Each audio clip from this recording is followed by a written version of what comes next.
And then we had that experience, obviously, where the lights are coming on and you heard that banging from that bathroom door.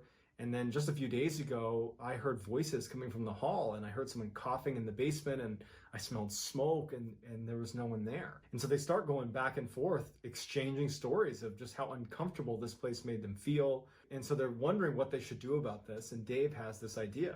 He's like, my best friend, I'll invite him to come over here one night and we'll tell him that we're giving him a tour of the building and we'll just see what he says. We'll see if he reacts to anything here. Who knows?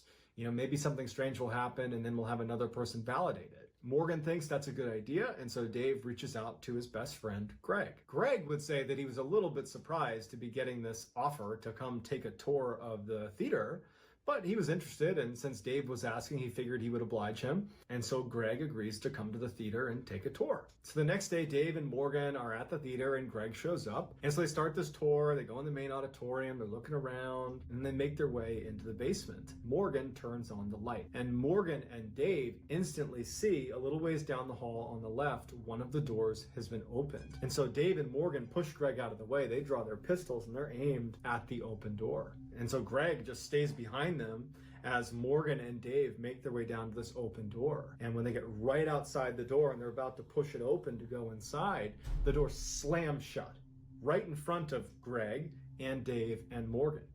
And they all are looking at each other like, what's going on? But before they can do anything, the door handle starts rattling really aggressively. After the rattling stops, Dave and Morgan look at each other and they nod their head like, we gotta go in there. Greg is scared about being out in the hall alone, and so he just follows them in. And so the three of them go into this room. Dave and Morgan are, pistols drawn. It's a small room. There's no one in there. Lights